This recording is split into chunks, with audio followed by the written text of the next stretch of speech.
聽呢個姐姐嘅訴求啊，你係想點樣啊，姐姐？我依家只係希望佢俾翻一個名分我，反正呢個事都過咗去啦，係咪啊？哦，你只係想要一個名分係咪？但係咧呢啲東西咧，佢呢啲東西呢200皮嘢咧，唔係屬於你嘅喎，你要知道喎。名分就假嘅，名分就好聽嘅啫，其實就係我唔係話自己規劃嘅，我係話大家規劃啊，係咪？我係為咗一家人着想啊嘛。哦，你要大家規劃一下。係啊。規劃一下呢筆錢點用嘅？你係咪又想開餐廳？咁呢啲事過都過到去啦，我哋唔使繼續講啦，係。嗱，唔使繼續講嘅問題係你而家你嘅先生係點樣？你先生係想結婚嘅，但係咧你話你家婆同埋你大姑奶喺度阻住晒，係咪？喺度挑撥離間係咪？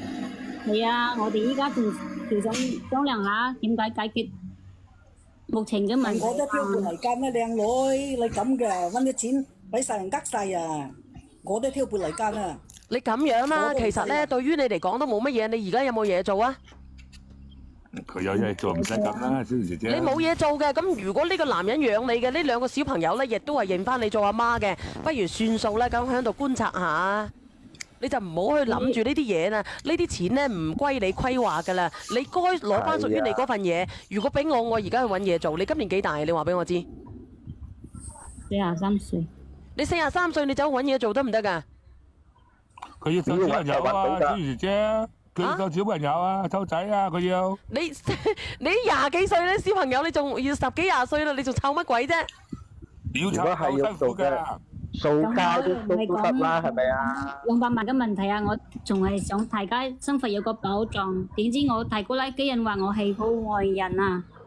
嗱，你而家真係外人，你外唔外人都好啦，咁你要有保障嘅，你自己要做嘢咯，你知唔知啊？靠人不如靠己啊，靠山山倒，靠人走啊！咁你而家你都知道啦，係咪先啊？人人都防住你嘅，不如我自己孤身走我路啊，揾份嘢做，每個月有收入咯，個老公又俾翻家用咯，將自己嗰份收入啊儲起嚟，以後養老咪仲好。係啊，佢老公又俾家用，佢仲唔滿足。你哋聽到咁嗰句話，話我係外人。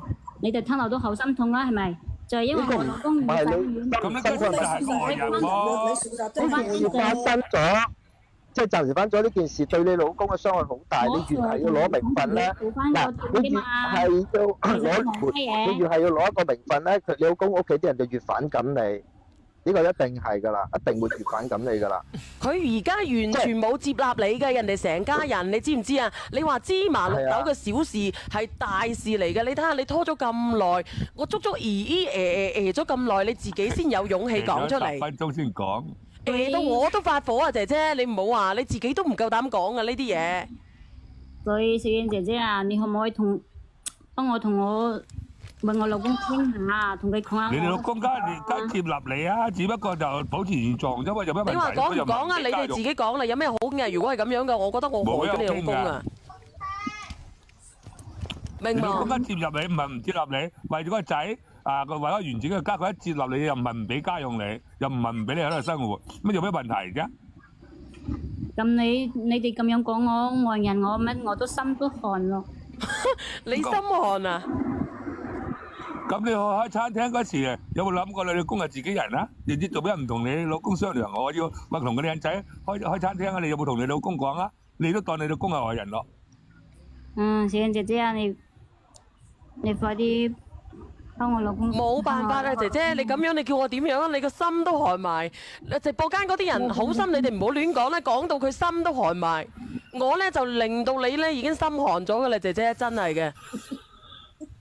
咁我姐姐為咗2個細路哥，為咗咩唔好搞到咁難堪啦？自己去揾份嘢做，係你而家揾份嘢做啦，我真係冇話好講啊，姐姐，你心都寒埋。嗱，直播間嗰啲人，你咧如果我打咗過去咧，你個老公就心寒啊，唔係講笑。我哋直播間嗰啲人咧，令到你心都寒埋，你都講得出嚟嘅。生活一啲保障都冇。